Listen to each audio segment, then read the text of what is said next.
honored to introduce our first keynote speaker. It's Peter Hultqvist, who is Minister of Defense in Sweden since 2014. Peter Hultqvist was elected Member of Parliament for the Social Democrats in 2006 and has previously served as Chairman of the Defense Committee in Parliament. And prior to that, also had a long role as Chair of the Municipal Executive Board of Borlänge in Dalarna. So please, Peter, the floor is yours.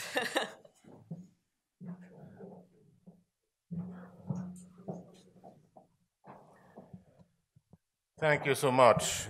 Distinguished guests, ladies and gentlemen, it's a pleasure to address you here today. I want to thank the Atlantic Council and the Konrad Adenauer Stiftung for organizing this important event and giving me the opportunity to address you all. Some years ago, a discussion on how to secure Northern Europe would have seemed absurd, but today it's the reality. Today's Europe faces fundamental challenges that affects us here in the north as well. A recovery after the financial crisis, continued high unemployment, instability in our neighborhood, and the European Union inability to handle the following migration crisis. At the same time, the European Union is dealing with the consequences of Britain's decision to leave the Union. On top of this, we see emerging nationalist and populist tendencies in many European states, including those around the Baltic Sea. The complexity and scale of these challenges at hand means that no European state can face them alone.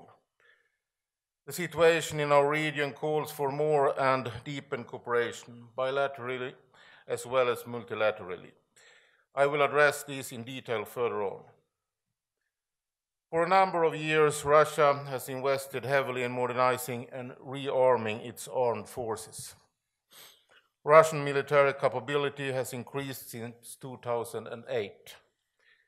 To my judgment, this is a continuing process. By investing almost 5% of GDP in its armed forces, Russia sends a clear message about their priorities. Military spending is at the highest level since the breakup of the Soviet Union. Through its actions in Georgia and Ukraine, Russia has shown that she is prepared to use military force to change existing borders in Europe. The illegal annexation of Crimea and aggression in eastern Ukraine is the greatest challenge to the European security order since it was established 25 years ago. The Russians' actions do not only constitute an aggression on Ukraine. They are a challenge to the right for every country, including Russia's neighbors, to make their own policy choices. This is a cornerstone in the rule-based world order and the European security order. Therefore, the Russians' actions are a concern to us all and make our response all the more important. In order to secure and stabilize our region, there is a need for diplomatic efforts. But I want to be clear, there can be no business as usual as long as this behavior continues. Russia remains aggressive and thus increases tension in our vicinity. Our response must be guided by democratic principles and values. It needs to be firm, clear, and long-term, and it needs to build up upon European and transatlantic unity. This shows that we have a desire to stand up for international law and the European security order. The significance of the Baltic Sea region to Europe's security has increased. Russia has over the last years shown a more challenging behavior, including violations of its neighbors' territorial integrity and as well as provocative and unprofessional behavior in the air as well as on the sea. The military strategic situation in our region has deteriorated and the region has become less secure. Sweden believes that challenges to European security must be met through cooperation and joint action. But on a national level, every country must take their share of the responsibility. This is why Sweden is pursuing a defense policy with two distinct pillars. First, increasing defense spending to reinforce our national military capability. Second, from a military non-allied position, deepening our defense cooperation with other nations and organizations. This policy is based on a broad support in Parliament and has great support among the Swedish people. For the first time in more than 2 decades, the Swedish government, with a broad support in Parliament, has decided to substantially strengthen the defense budget. Up until 2020, we will increase defense spending, including civilian defense, with total approximately 2.6 billion euro. By strengthening our defense in order to increase our ability to resist armed aggression and attack, we're also raising the threshold for conflicts in our vicinity. Due to the security situation in Northern Europe, the Swedish government in March this year decided to reactivate conscription. We have commenced enrollment since July this year, and mandatory basic training will begin in January next year. The decision was made due to the failure of the all-volunteer system and the need to man our units with enough trained soldiers, sailors, and squad leaders. The Swedish Armed Forces is planning for at least 4,000 recruits annually in basic military training in 2018 and 2019. This means that our armed forces will have a mixed system with both conscripts and professional soldiers, sailors, and squad leaders. Our armed forces' ability to man its units is fundamental in the light of the deteriorated security situation. The modern conscription is gender neutral and will include both women and men.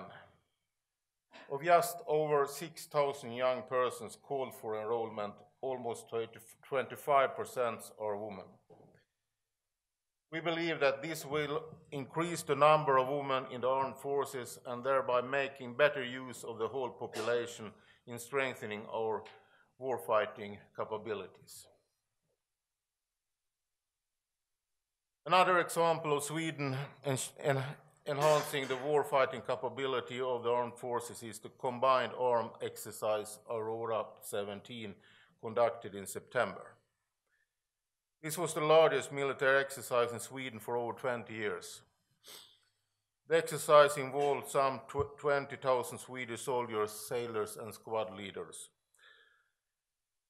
some 40 government agencies, and broad participation from several international partners. The objective of Aurora 17 was to exercise our capability to meet an armed attack, and it was an important step in implementing the Swedish defense decision from 2015. The exercise included all elements of our defense policy, increasing our warfighting capabilities, to deepen our cooperation with other countries, and to rebuild a modern total defense.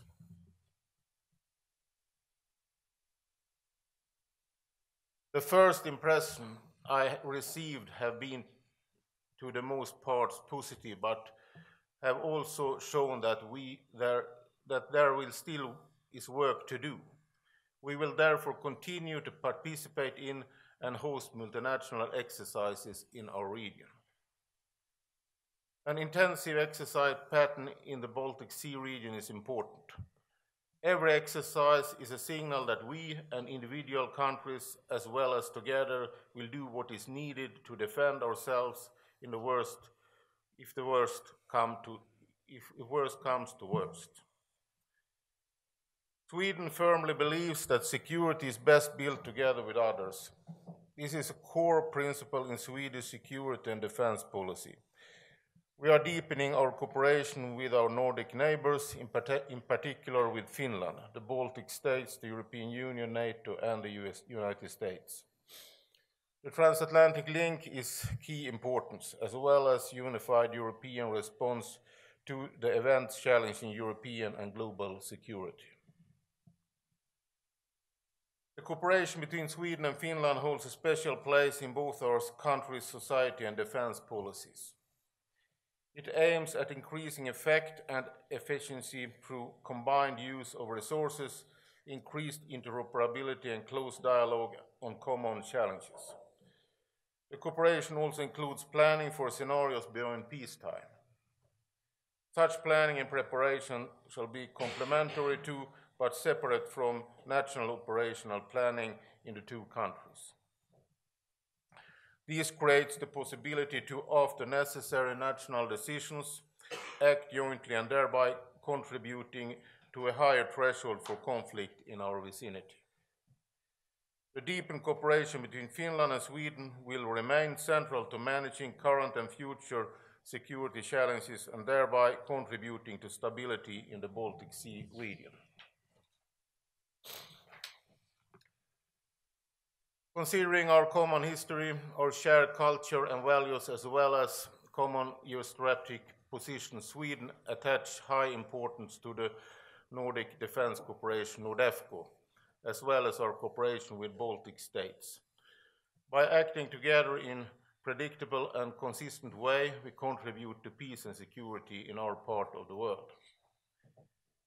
We have a close cooperation on the bilateral level with our Nordic and Baltic neighbors. We have signed new agreement with Denmark, we have established an action plan for our cooperation with Norway, and we have a close dialogue with the Baltic states. The strong transatlantic link is important for both Europe and American security. For the stability of the Baltic Sea region, US and NATO presence is necessary.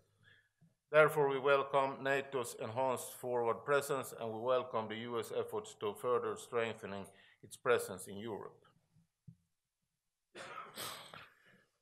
Sweden have a long-standing bilateral defense cooperation with the United States, which is consolidated last year through our Statement of Intent.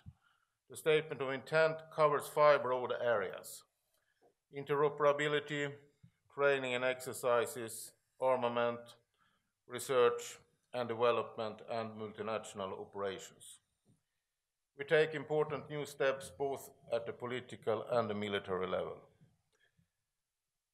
The other week in Berlin, I met the commander of the US Army Europe, Lieutenant General Ben Hodges, together with our Army Chief Carl Engelbrektsson. They both confirmed the close cooperation between our countries on the military level, and through my meetings with Secretary Mattis, I can confirm our close political cooperation on defense issues.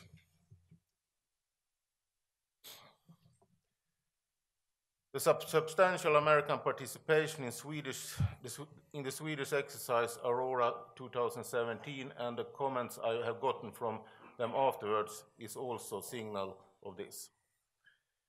These last years we have signed and renewed our agreements for cooperation with the United Kingdom, with Germany and with Poland as well. We have a large French contingent in Aurora. The summer we joined the British-led Joint Expeditionary Force, JEF, and only a couple of weeks ago our status as member of NATO Enhanced Opportunity Programme was renewed. My work to deepen our defense cooperation is not for fun, but because it is needed. Security is best built together, and in order to build security, you need to be prepared. When crisis comes, we need these personal and institutional relationships. We need to know each other through exercises. We need to have a common idea on which challenges we are up against and how we could meet them together. All this is build a security network around Sweden and contributing to the security in our region. That me and my Norwegian colleague in peacetime discuss the importance of Gothenburg's harbor will matter also in crisis and war. No country in our region will be isolated in the case of the crisis, and we all need to prepare for what could happen. Finally, I want to add a few words on multilateral cooperation. The European Union is Sweden's most important foreign policy arena. Sweden is actively seeking to strengthen the common security and defense policy while keeping to intergovernmental character. This is important when it comes to the permanent structured cooperation PESCO and as well as European Defence Industrial Development Programme. From a Swedish point of view, it's important that we all have agreed upon the principle that the programs should be member state driven. That's very important from a Swedish point of view. What we do within the common security and defense policy must add value for the member states and support European solidarity. The European Union and NATO are two of the most important institutions constituting the West as we know it. They both play important roles in meeting today's security challenges in Europe and elsewhere. Sweden has a strong interest in an effective, complementary and result-oriented strategic partnership between these organizations.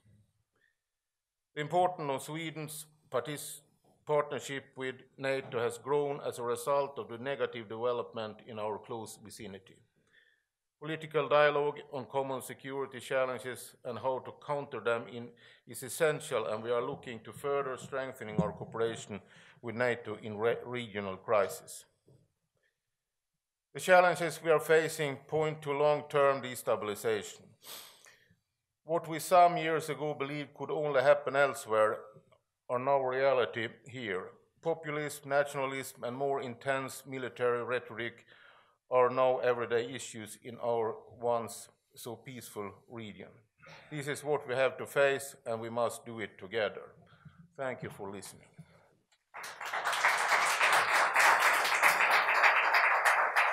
So much, Peter, for that. And I would just have a short follow-up question on, you mentioned NATO's enhanced forward presence in the Baltics and Poland. We have representatives from those countries here. How do you foresee that Sweden and Finland perhaps could link into those forces, even though we are not members of NATO, but in all it's important for the security of this region, as you pointed out? I think that we try to participate in different sort of exercises in the Baltic Sea region. And maybe it also can open up for exercises with these troops. So we have a dialogue continuously with the Baltic states, and this is also a question and a matter we can discuss and see what we can do in the future. But from the Swedish point of view, I think that the NATO presence, the US presence, and all the activities that are going on now is very important to make a higher threshold, and it has a direct impact on the security in the region. So that's our position. Overall a good thing, yes. This is a small token of appreciation for you coming here, and I want to hand over this and wish you a Merry Christmas and a Happy New Year. Thank you for coming.